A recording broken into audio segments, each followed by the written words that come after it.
สบายดีเดี๋ยวนี้ก็1 โมงตอนสวยก็ได้นัดกันกับซ่องกีมรกตสิพากันออกมากินข้าวสวยอยู่ห้าน AC Deli อยู่เมืองเฟรสโนรัฐแคลิฟอร์เนียท่านมาหารเอเชียเดลี่นี่ไม่รู้ว่าเอเชียเดลี่เนาะเอซีเดลี่เอซีเดลี่ไปดีบอกพี่ตลอดสบายดี สบายดีนี่ก็ลูกสาวแน่นอนขอโทษเด้อไม่ได้เจอกันเลยขอโทษบ่ได้ introduce นี่ก็ชื่อแดนสานุภรรยา Christy Sanimong, I own the food truck right outside Guinea Square. วันไซน่ะวันไซใส่ซาลูลูกสาวร้านสาวสิให้ก่อนคริสตี้หลานไซชื่อวอลยัมบ่ได้มามื้อนี้อันนี้เรียลลี่ลูกสาวหล่ะลูกสาวลาเขาเป็นสุเซตนะเขาเป็นสุเซตนี่เจ็ดคน3ผู้ชายคนหนึ่ง30 29 27แล้วก็20นี่แหละ3 คนนึกว่าเขาจะหลอกสิบหาแต่ก็ได้ลูกซ่านึกว่าเขาจะหลอกสิบหาว่าจะแจ้งคนให้งานมาใส่เล็กหน่อยค่าแต่เฮียนค่าแต่ดื่มจะกินมามี you can help them มั้ย she can help them นี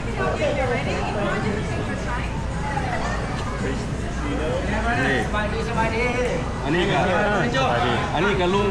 คอยเองให้ของคนนั้นก็ลุงเป็นแมเนเจอร์อยู่นี่มาน้ำก้นมันนอกที่ขอบใจผลิตมาหากันได้มาแพงกันอยู่นี่แหละได้ก็ได้คืออยากกินอาหารบ้านนอกแล้วจังมาเนี่ยบ้านนอกนี่อาหารเล่ากินง่ายๆมันจัดให้ย่าสดบอกแล้วว่าที่ไหนแนวไม่ข้าวเหนียวจ้ำเจียวนะหัวจี้ๆได้นั่นเนาะนั่นหรอเอาสั่งเอาเลยใช่ไหมอาหารบ้านนอกนี่มันยังมีทุ่งหน้าอาหารบ้านนอกนั่นมันอยากได้ขวดจุดจีมาสั่งผมมีบ่ได้อยู่ไม่กล้าเขาเรียกช่วยมันเป็นซีรีส์อยู่เขามันเป็นช็อปนี่ต้องมีกันที่ไม่กล้าเห็นเรากินมันจะบ่ข้อตำรวจคนนั้นเอาอันข้าวเหนียวเนาะข้าวเหนียวไก่แล้วก็เดี๋ยวนี้กำลังเป็นกระแสเอาเนี้ยมันม่วงโอ้ยได้ยินข่าวอยู่ที่เขาเนี้ยมันม่วงนี่มันบายนี่เด็กมันกำลังเป็นกระแสนะเดี๋ยวนี้มันหาไปเห็นใหม่นี่โอ้ดีแม่ยาชื่อผู้ที่อนุญาตย่าหัวนั่งดาวนะดาวโคดาวนะแล้วก็เป็นเวทอะไรโอ้เขาคือเถียงกันแท้ว่ามันมาแต่ไทยหรือมาแต่ลาวว่าเขาคือเถียงกันแท้ก่อนเนี้ยมักม่วงไปมาพูดเด้อว่ามาแต่ใส่นอกแต่ลาวมาแต่ไทยกับคือกันนั่นแหละไทยมักรสชาติอะไรก็ให้เราเองแม่นนั่นบอกเจ้ามักเข้มๆหน่อยหนึ่งหวานๆลายๆกันเรื่องเจ้าคนเขาเทปของกินเขาต้องตื่นเกลือน้อยหนึ่งบางคนว่าเกลือใส่น้ำหวานให้มันมีรสชาติน้อยหนึ่งถ้าใส่น้ำหวานน้ำตาลมันจะไม่ใส่ต้องมีน้อยหนึ่งเพี้ยนซอส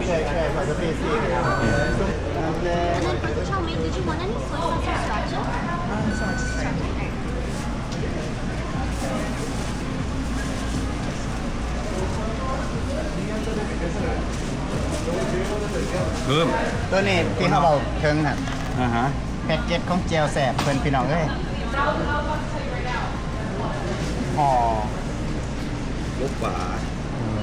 มักจัง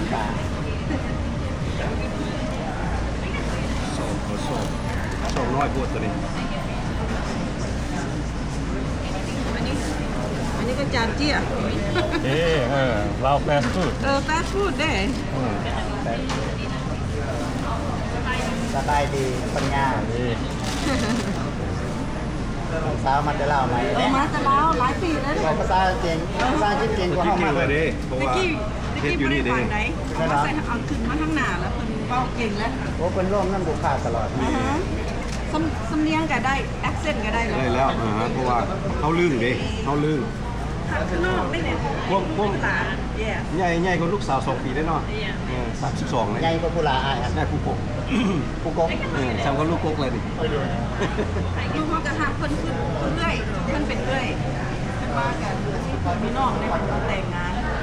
เราทราบเกิดนี้แล้วคนเงื่อนอะไรหรอ เพราะว่าท่านเจ้าเฮ็ดแล้วนี่ฮะนะภาษาที่เจ้าจะสิเก่งพอเจ้าลืมเด็กเจ้าลืมว่าแต่ละมือเขาบ่อาย เรื่องเฮียนภาษาอย่างกะยาท่านเขาอายแล้วมันนานได้ ท่านเราบอกดูเนาะ ท่านเขาว่าดื้อเขาคิดดื้อไปโน่น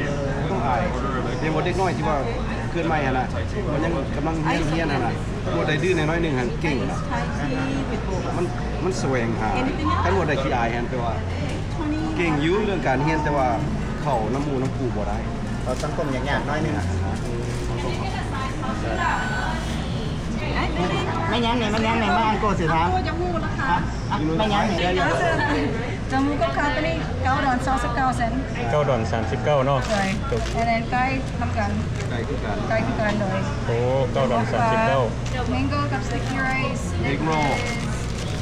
เอาเอ็กโรบ่ เอโกร4 อัน คนให้เบิ่งเนาะคนให้เบิ่งแล้วเนาะอ้าวนี่4อันโอเดอร์เปิด พี่อันเนี่ยเท่าไหร่ 4อันเท่าไหร่ it is $4.79เซนต์ 4 ดอน 79 เนาะอันนั้น อันนั้น mango กับเขา ก็เป็นกระแสนี่เท่าไหร่นี่ 6 ดอน ฮะ 6 ดอน 6 ดอน ข้าวเหนียว โอ้ มีน้ำกะทิใส่ทั้งคาง เดี๋ยวนี้นะเฟมัสได้เดี๋ยวนี้เฟมัสหลายเดี๋ยวนี้ เขาเถียงกันอยู่เดียวเนี่ย ใส่ไอศครีมใส่เป็นไอศครีม เขาเถียงกันอยู่ในออนไลน์อยู่เดียว ท่านอยู่บ้านนี่คนตักไอศครีมใส่ เขาเรียกชอบกับว่าเขาเนี่ยบักม่วงเดียว Oh yeah, that's really ไทย popular. ลาวไทย Thai and Lao, yeah. Really popular item right now on TikTok and YouTube. เนี่ยชอบ Yeah. ไทยลาวกับไอ้น้องเดียวกันนี่ละภาษาเดียว ก็ กัน เลยว่ามาหานี่ต้องแม่นเขาเนี่ยบักม่วงซะก่อนมึงก็คือว่าเถียงกันดีแท้วาสนา นึกว่าม่องข้าเจ้าตำมะฮุ่งเฮ็ดข้าวปุ้นข้าวเปียกห่อไก่ห่อซีนม่องฟันไก่บ่ไปแล้วมันอยากขนาดนั้น บ่เป็นหยัง มีmayo medium spicy extra spicy แล้วก็ออเดอร์ว่าเพิ่นมักส้มมักหวาน ส่วนหลายเฮาตำลาวโลด ตับล้าว อันนี้มันกับพนักงานข้างหลังก็มี แต่ว่าบ่ไปดอกเพิ่นไปซียังไงเพิ่นอาย แม่น เพิ่นอาย ว่า เขาเอาแตะมองทอดไก่เฮ็ดน้ำข้าวเปียกข้าวปุ้นตำมะพุงเฮ็ดสปริงโรลห่ออยู่นี่เขามีตู้เย็นใส่เครื่องเย็นไว้ห่อยางผู้นั้นก็ห่อไก่อยู่นะห่อไก่กับข้าวเหนียวเจลผู้นั้นก็เอาไก่มาทอด เพราะว่าเขาเข้ามานี่เขากับบ่อยาก รบกวนเจ้า เพราะว่าบางคนเพิ่นกับบ่อยาก เป็นอาย บ่อยากออกกล้องอหย่างแบบนี้อันนี้มื้อนี้เขาก็ไอเดนนี่เนาะขอบใจไอเดนนี่ให้ permission ของเขาเข้ามาถ่าย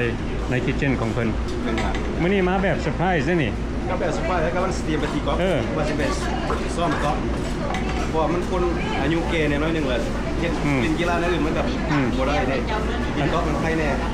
อันนี้เว้าให้พี่น้องฟังเลยเพราะเขาบ่ได้นัดกันเนาะคิทเช่นของเพิ่นก็ซ่าดี ก็แบบนี้แหละธรรมดา ย่า เขาต้องเฮ็ดแนวนี้เพราะว่าคันเฮาเว้นแนวนี้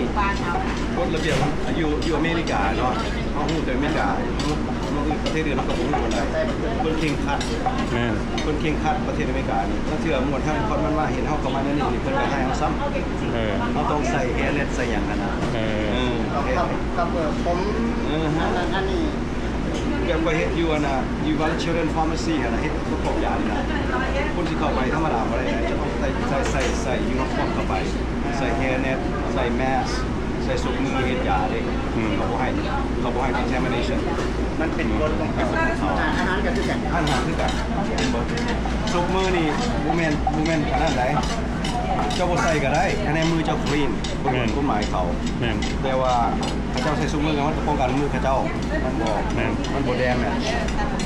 especially ยามห่อไก่มันร้อนเขาเจ้าต้องใส่สุกมือสุกมือขาวตัวบางๆนะแล้วก็จะเป็นสุกมือหนักพลาสติกปกเพราะฉะนั้นมันร้อนมือเด้เห็นป่ะเราใส่สุกมือขาวแต่ว่าเรามีอย่างพลาสติกเลเท็กซ์เพิ่มสุกมือนี่เผื่อหลายได้สุกมือ แม่น มือหนึ่ง2-3บอกคุณแล้วพอใส่ละเปลี่ยนเลย อาหารนี่เฮ็ดได้ เฮ็ดอยู่ในนี่เบิดเนาะอาหารทุกอย่างเนาะ โอ้เห็นหมดเลย ในนี่เบิดเนาะ มีหลายคนงานแล้วก็แบบเพื่อไว้ใช้แบบซ่อมหาแนวมาให้เขาจะคิดกันบิซี่ไงล่ะเพราะเขามาจ้างคนมาหลายแต่ไปอยากพักเวเคชั่นหรือว่ามีอย่างเงี้ยมันง่ายนะมันมาสั่นเขาได้มาเห็นเองซอยเจ้าเลย ถ้าเขาสิมีด้านระหว่าง10 ปลายคนนี่ไหวหาเอา แม่น มันเขา40คนได้40คนได้พนักงาน ผู้ทานพอร์ตไทม์นะ ผู้ทำน้ำผู้ทำน้ำ อยู่ เงี แค่ ยน กว่า นะ นี่ ก็ทำแคชเชียร์ แต่ละมือนี่ระหว่าง20 ปลาย30 คนแต่ละมือพอมันโรเทชันเอาเปิด7 มือต่อทิศเลยต้องกูจะไปเวเคชั่นกันขาดคนหนึ่งก็โอเคขาด2 คนกันยังโอเคพอเขามีเพิ่มหลายแล้วกันว่ามีดัง4-5 คนเนี่ยตีขาดคนหนึ่ง2 คนเนี่ยไหวเลย เนี่ยเพิ่นก็หาตัวมาแต่ดาวเนาะกายไป2 คนไม่ควรไปเดือนนึง เออ นักร้องเนี่ยไปโชว์หน้างามได้แม่เอาแม่ไปออก อันนั้นก็เมียนักร้องที่ตามมายุ่งไห้เมียนักร้อง ผู้อยู่แต่นั่นน่ะเมียภรรยาของเป็นน้อยสอนไส้เนาะ ไว้อ้ายเปิดก็แบบเปิด70,000ตัวอาทิตย์นี่พนักงานนี่เต็มแค่สินี่ เต็มตลอด เต็มตัว ต้องมื้อละยามตำเช้า กันสั้นเข้าบ่ทัน เนี่ย เพราะว่า เจ้าจะแม่เจ้าจะแม่ไก่ก็เอาอย่าง ได้แล้วได้สั่งแล้ว มันมีรถละ น้ำ เนาะ มันเผือกเด้อน้ำมันเผือกเด้อ ไปหมอครับไปสั่งว่าวันนี้ มาออกมา ห่วย แต่ว่า ไปสั่งเลย แต่ว่าเปิด เพนน่ะบัดนี้ เปิดทุกมื้อเนาะอันไหนแต่เช้าจักโมงเนี่ยตอน 9 โมง 9 โมงตอนเช้าครัวมาเริ่มเฮ็ดเรียบ8 โมง 9 โมงมันจะเปิด โอ้จนฮอดอันจักโมง จนทอด7 โมงครึ่ง 7 โมงถึงตอนแรงเนาะโอ้ แต่สิเพื่อสิได้เมื่อกับ8 โมงและทำในครึ่งอย่างค่ะก็หลายแค่พวกนายก็จะมา7 โมงครึ่งแต่จะมีคนอยู่เอ็กซ์ตร้าตีนเลย โอ้อันพวกนั้นสิเป็นแบบหม้อข้าวเปียกอย่างเนาะ หมอขอบคุณขอบเปียก ขอบคุณข้าวเปียก ช้างมาเบิ่งเนาะ โอเคครับ หมอวันนี้อยากดำหน่อยนึงแล้วก็มาจืดเบิ้ลมือเลยเอ็กโร หม้อดำแล้วสำคัญนะ แม่นหมอเขาเปียกหมอดำได้หน่อยอยู่แล้ว ข้าวเปียกหม้อดำมันชื่อเสียงดังกระย้อนหม้อดำนะ ซันยูอเมริกานี่แม่นเอ็กโรหมอดำเด้อสนะ เอกโรหม้อดำ อันนี้อาจารย์น้ำข้าวเปียก โอ้ข้าวเปียก น้ำข้าวเปียกอันนี้ก็เป็นอย่างน้ำหวานเผือก โอ้อันนี้หม้อน้ำหวาน หมอน้ำหวานเผือก โอ้พวกนั้นไม่อย่างเนี่ย อันนี้เป็น1 เข่า2 หมอ นึ่งข้าวเหนียวเนาะ 2 เดียวเอ๊ะ ว้าวโอ้2 หม้อเลย 2 หมอพร้อมกัน ก็ตามแต่มีสี่อาหารชาวไร่กันแม่น2 หมอนั่นแหละอันนี้ก็หมอ อันนี้จืนไก่เนาะ ไก่อันนี้ก็แม่นเหมือนกัน โอ้ ถึงไม่เกี่ยย่างมีสี่ก็ใส่2 หมอก็แหละ2 หมออันนี้จืด อันนี้ก็ โอ้จืนแล้วเพิ่นเอามาใส่นี่ เอามาไปแท็ก โอ้เราเพิ่นก็ห่อใส่แบบนี้เนาะ โมแล้วก็ยื่นไปให้คนข้างหน้าเอาไว้อันนี้ขายข้างหน้า ว้าว เดือนละ3 คนคนละย่างมีสี่3 คนแท็กซอยกัน ว้าว คน4 คนไม่ได้แง่กัน เพื่อนได้ถ่ายรูปไปเบิ่งเป็นเมมโมรี่ โอ้บีซี่เลย อันนี้กับเจลแต่ละห่อเขาจะแต่ละแพ็คเอาเจลห่อใส่เลย แต่ว่าเฮ็ดอันฮ้อนๆสดๆเลยเนาะ ก็ได้ขายของเก่าได้ก็เรือเลยก็แม่นใหญ่คนงานหรือว่าใหญ่อันนี้ค่ายังไม่กินพอขายอันเก่า โอ้แมนไม่ค่อยสดค่อยแซ่บเลย สดมันแซ่บนี่เข่ากับห่อไปแนวนั่น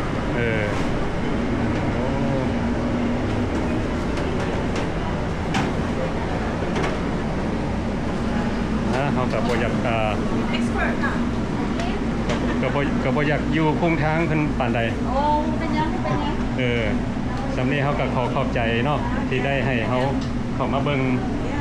คนทราบน้อยออกมา first time man หลายจักยังตัวยังนี่ก็พอเอ็กโรอันนี้สปริงโรแล้วก็ใส่ข้าวเปียกเนี่ย โอ้แล้วมันจะปิ้งใบหมดเย็นเลย โอ้บอนฮอสปริงโร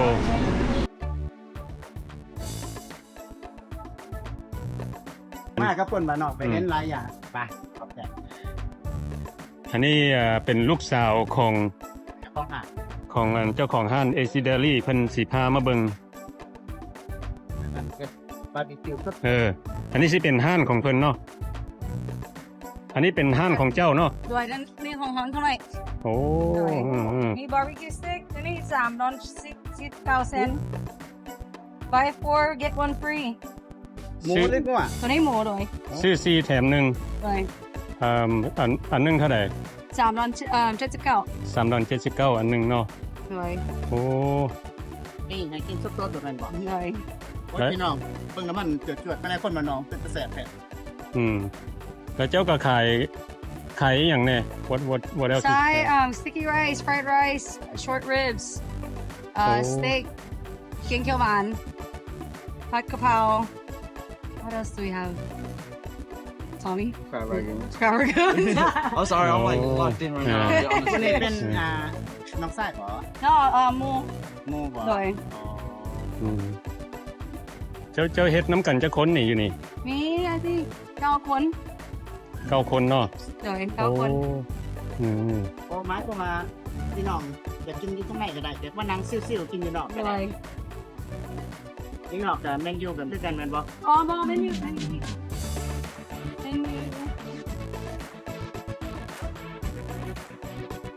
โอ้ มี barbecue steak and then มี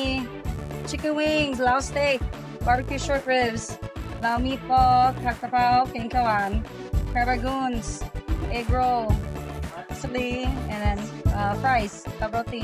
โอเค ใช่อืม โอ้เมนูก็หลายเนาะ yeah menu หลาย ว้าว มี blue Thai tea น้ำ special edition โอ้ อืม ผู้ใดอยากมาลองมึงเนาะ just right next door to right next AC door Deli right outside Oh. right outside so you go to AC Deli and come get some barbecue sticks for me yeah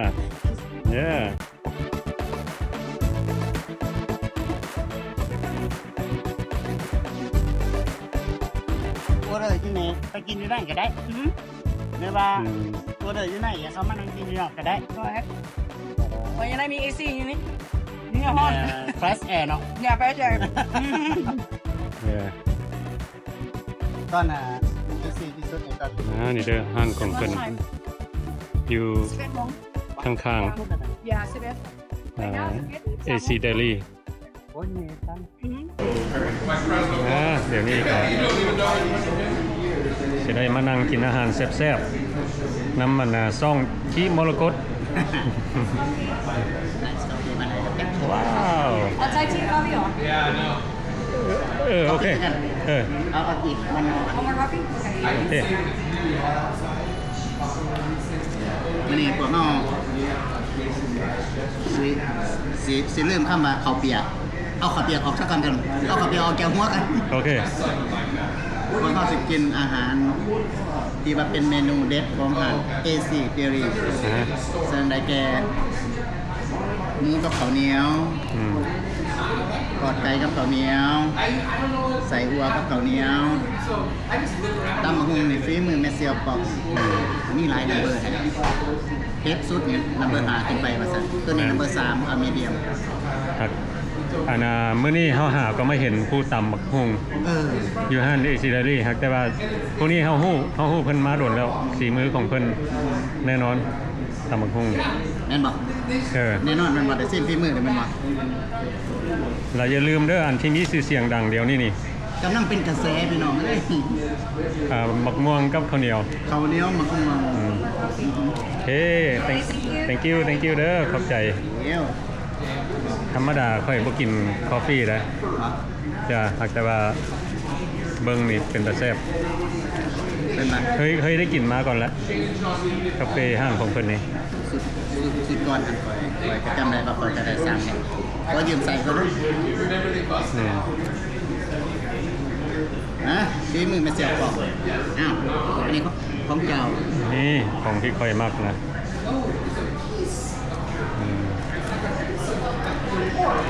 อาหารหลายไว้2 คน สมัครสิกินเบิดมาวันนี้เนาะ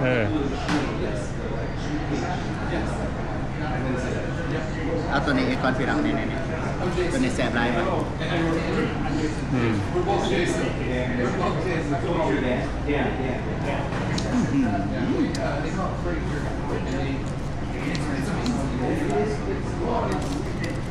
บอกถึงผักรสชาติกันว่าจะได้เด้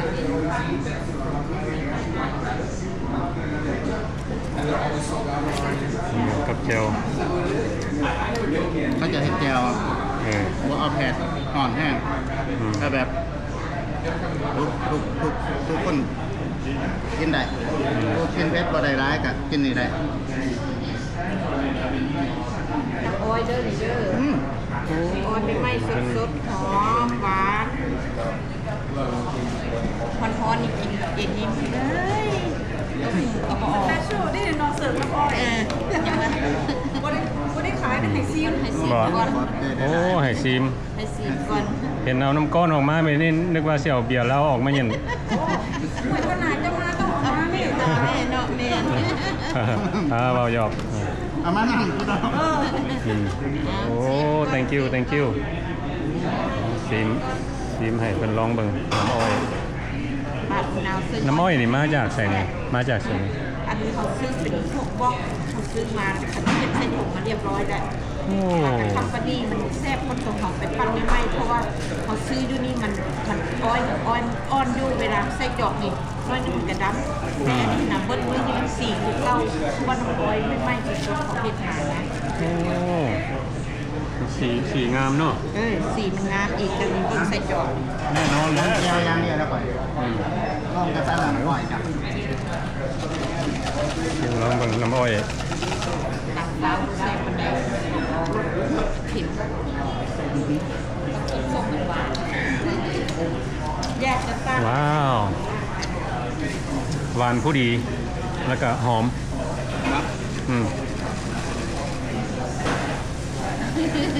บ่แล้วครับบาร์บีคิวได้เนี่ย ติดก่อนแดะแบบมันสูงคนไม่เมื่อยฮอนๆนะมากินคือว่ามีแห้งมันก็บ่หวานหลายแล้วมันก็บ่จางหลายเขาซื้ออยู่น้ำขึ้นหีบไม่ไหมมันก็ได้แบบนี้ในโลกไปกินมาเมื่อตอนก็ซีมาคนแล้วอันนี้จะไปซื้อคุณน้อง คักหลาย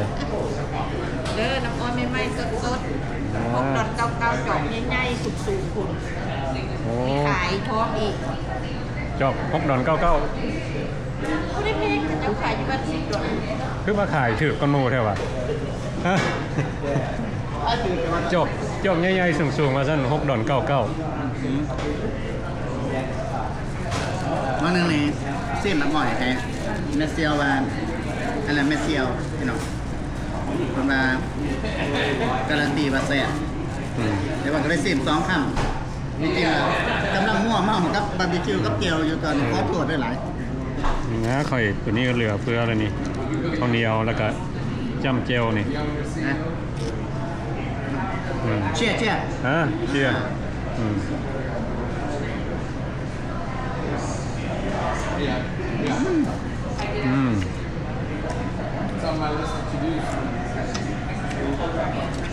ภาคลายแก้วของมันแซ่บนี่สเปเชียลของมันนี่มกปลามกปลา ปลากระป๋องบ่ ฮะ ปลากระป๋องบ่ มกปลาน้ำคลอง มาเด้อพี่น้องกินมกปลาน้ำคลอง กินหมูปั่นของปลาบาปลาเครื่อง คุยคำเปิม มกปลาเพิ่นนี่เพิ่นสิใส่อ่ะนะเพิ่นเอิ้นว่า fish nugget นี่ค่อยกินกินตัวนี้แบบเวลาเฮากินเข้าปากนี่เห็นบ่น่ะ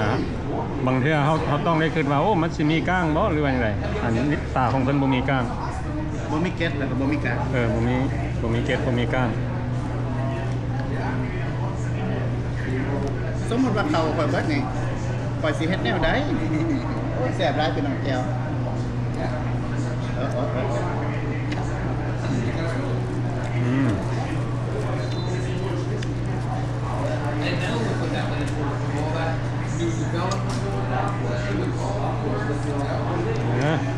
กหลายเอาเด้อซิมตำบักหุ่งของเพิ่นขออนุญาตคุยจากนี่เด้อ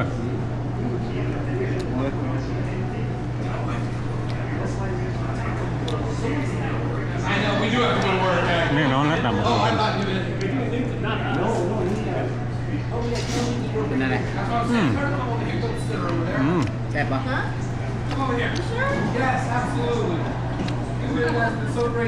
ตำบักหุ่งลาว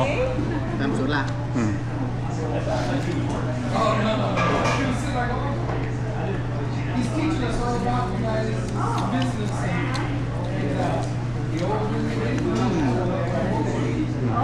นี่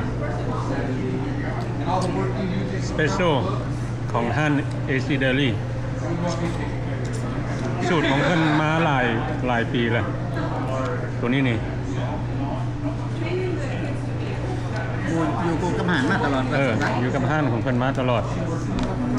Best Seller ขายดี ขายดีที่สุด อืม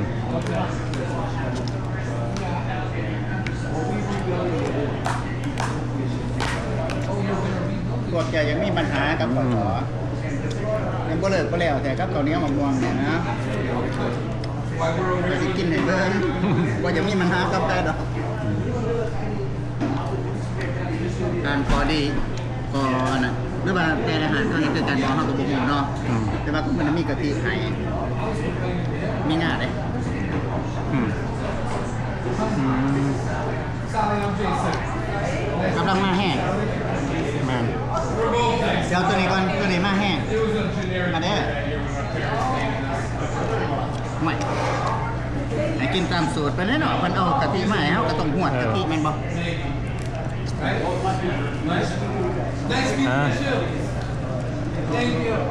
ข้าวเหนียวมะม่วง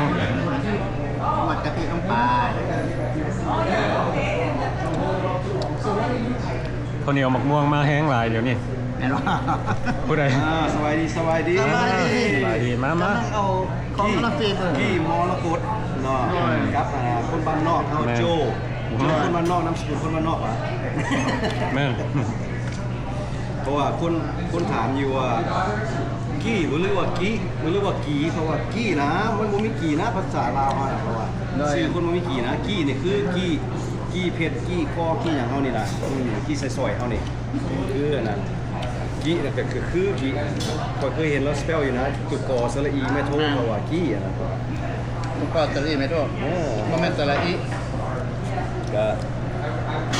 กำลังเอิ้นกิ๊กจังหวะแล้วได้ก็หลายคนอยู่ ในร้านอาหารเฮามื้อนี้คนก็คือสิฮู้เลยเนาะมันข่อยกับภรรยาเป็นไผเนาะ แนะนำอีกเรื่องหนึงนะ แนะนำเองว่าอันนี้ก็แม่น่ะแดนนี่เนาะแดนก็ได้ อยากแดนสานุวงศ์แล้วก็วันไซสานุวงศ์เขาก็เป็นเจ้าของห้างนี่แหละเจ้าของห้างก็มีแต่เจ้าของห้างไม่ซื้อหรอกครับเรื่องงานนี่พนักงานคนหลักเป็นผู้เทคแคร์นะกับแมเนเจอร์กับซูเปอร์ไวเซอร์ ลูกหลานเนี่ยที่พี่น้อง ร้านกับพี่น้องมู่คู่ ทำเนี่ยตอนนี้เนี่ยเอซีมาจากเอซี AC originally แม่น่ะ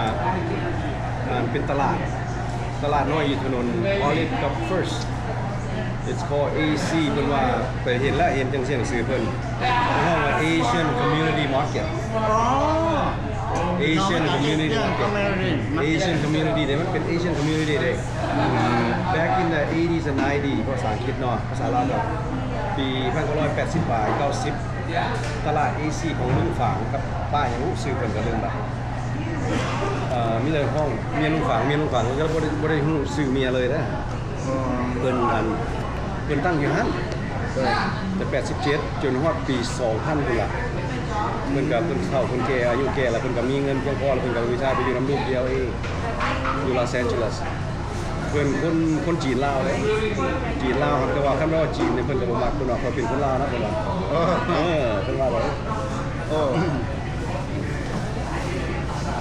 มัน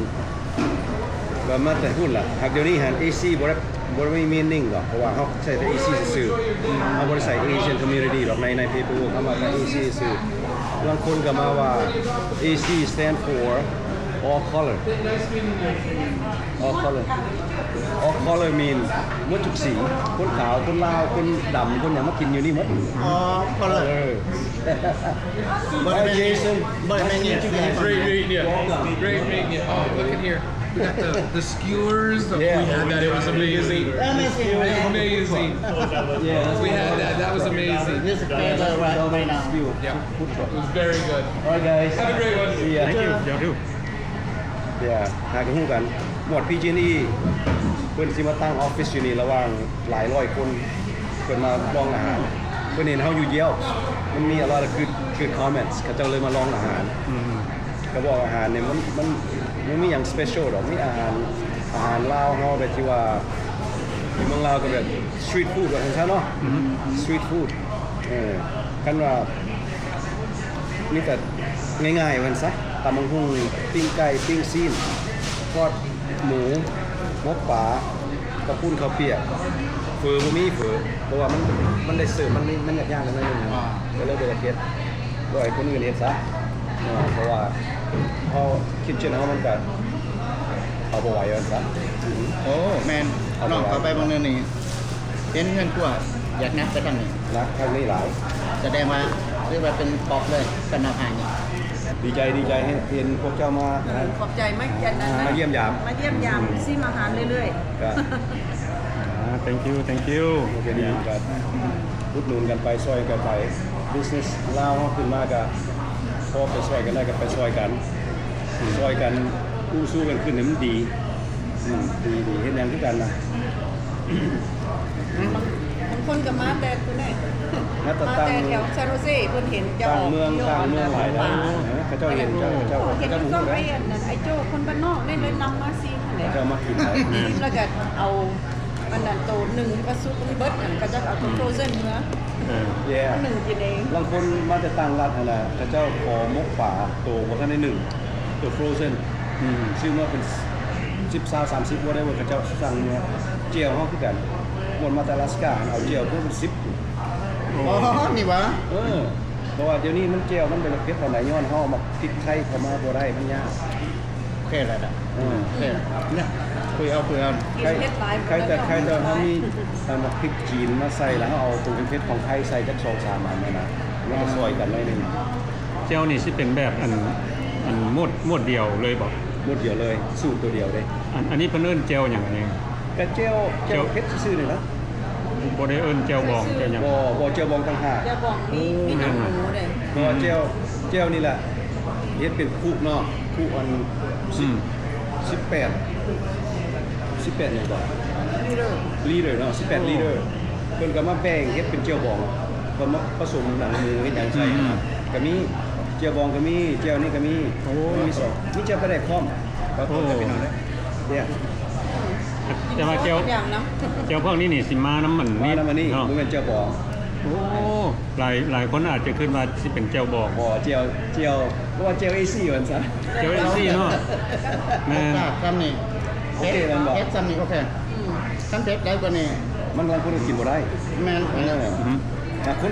อเมริกาขาวนี่เขามักว่าแต่อเมริกาเนาะอเมริกามันเข้าไปเป็นอเมริกาอยู่แล้วเห็นบ่อเมริกาขาวคนชาติอื่นอเมริกาขาวอเมริกาดำอเมริกาแม็ก